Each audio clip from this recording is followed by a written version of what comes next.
Hey, welcome to the Summit Host Hangout podcast where you'll learn how to plan, strategize, and launch your profitable online summit. No influencer status necessary.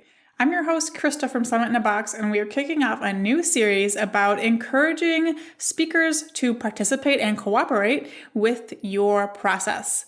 Today in episode 67, we're breaking that down to chat about how to get your summit speakers to deliver their content to you on time and how to make it easy. So we're going to cover why you need to prepare for this in advance, the type of content you need to collect from your speakers, the best way to collect that content, and automating the follow-up process to make it all easy.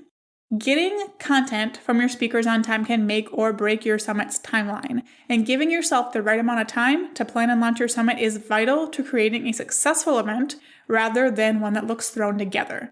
With my free virtual summit prep timeline, you can see the amount of time I recommend setting aside for a summit, my top tips, a look at the big picture tasks, and even a timeline calculator to make sure you plan everything right the first time. You can get this resource by going to summithosthangout.com/timeline.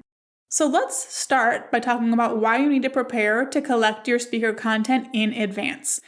This process is where most of the communication with your speakers will come from, getting the things you need from them. And this will decide the type of experience they have from your summit and how they talk about it in the future. I've had several speakers up to this point tell me that they will only be a part of my summits, the summits I host, because every other one they've been a part of either has not led to any benefits for them or the process is a mess. And I do not want that to be you. I don't want people talking about your summits or any summits that way. And that's why it's so important to plan for this in advance and have a plan going in that will be nice and easy for everybody.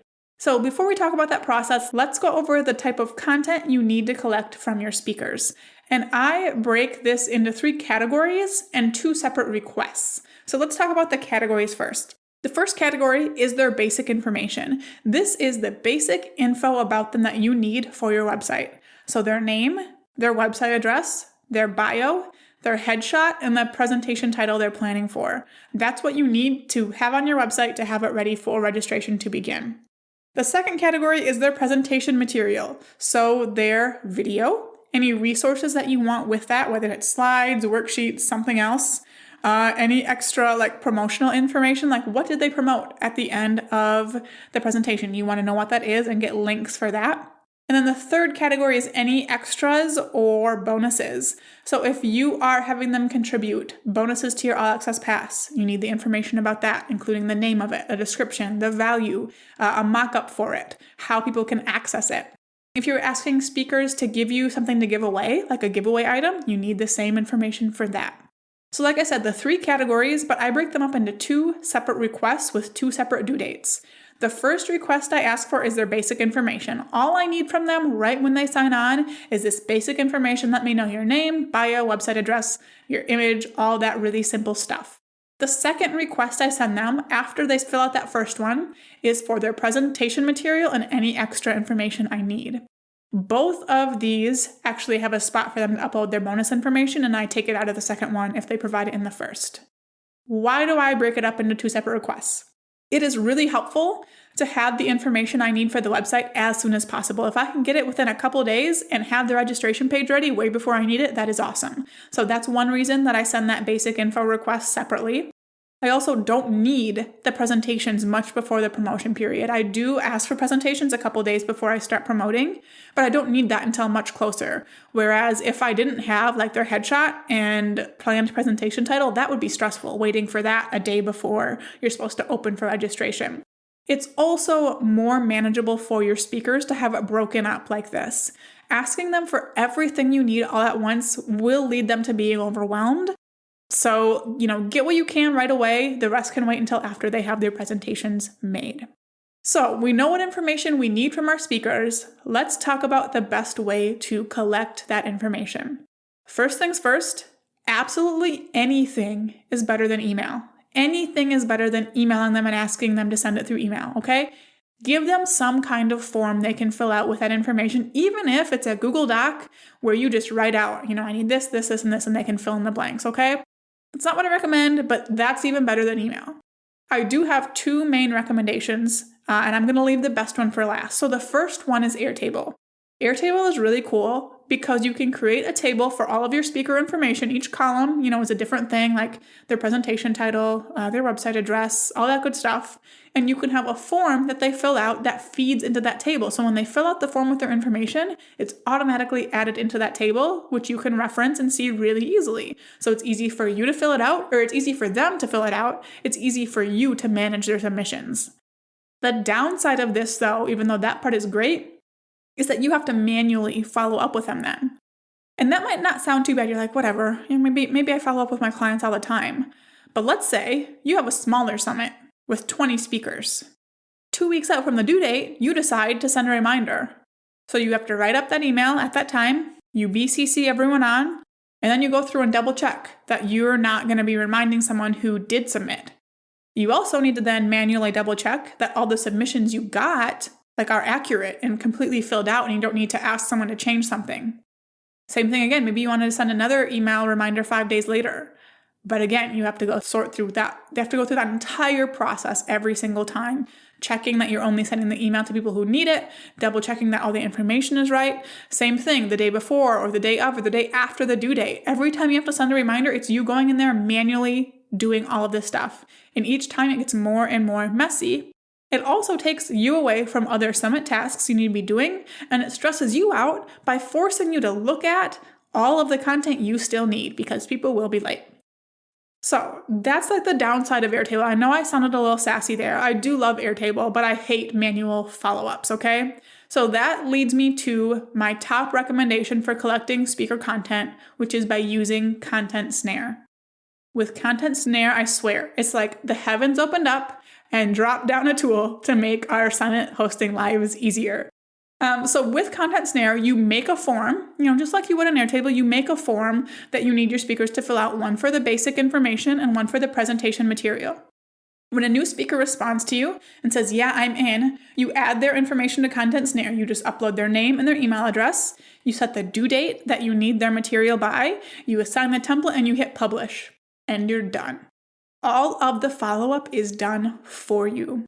So in ContentSnare, you'll write a couple canned responses and set when you want them to go out. So maybe you want a reminder that's going to go out 2 weeks before, 5 days before, 1 day before you need it, and 1 day after. You write all those emails one time ahead of time.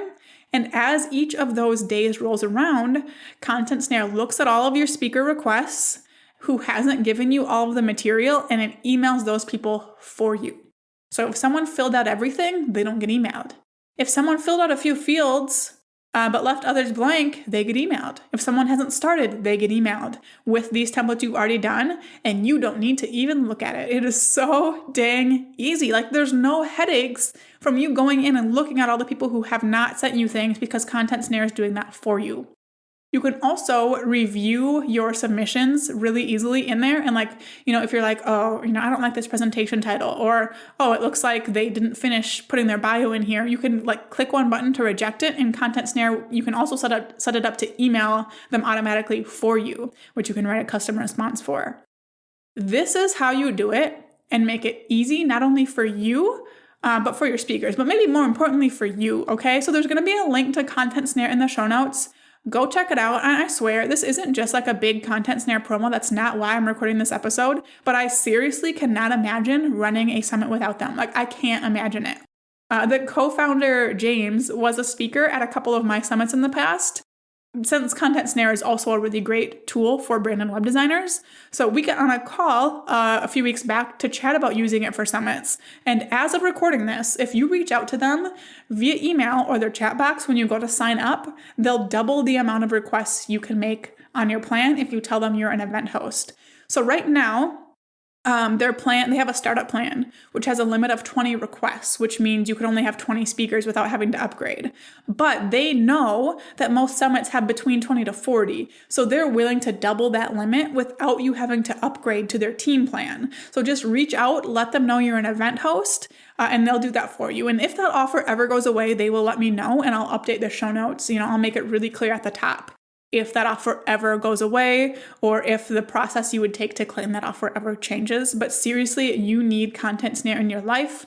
I actually have like step-by-step tutorials, my exact form templates, follow-up scripts, both for Airtable and for ContentSnare in my Summit in a Box program. I just think that this speaker process is so important. No matter what tool you use though, like it's just important that you make this process as easy as possible for everybody. This is going to be what makes speakers say they loved being in your summit or never want to do a summit again. And yeah, it just needs to be easy. So your action steps for this episode are to, number 1, identify which tool you'll use. And then 2, identify what your follow-up schedule is going to look like. How far in advance are you going to email them reminders? How many reminders are you going to send? What's that going to look like? Thank you so much for tuning in to this episode. For show notes and resources mentioned, head to summitHostHangout.com/067. In the next episode, we'll be chatting about how to encourage speakers to share your summit, so be sure to tune in for that. Giving yourself the right amount of time to plan and launch your summit is vital to creating a successful event rather than one that gets thrown together. With my free virtual summit prep timeline, you can see the exact amount of time I recommend setting aside for your summit, my top tips, a look at the big picture tasks, and even a timeline calculator to make sure you plan everything right the first time. Get the virtual summit prep timeline by going to summitHostHangout.com/timeline. Now go out and take action to plan, strategize, and launch your profitable online summit.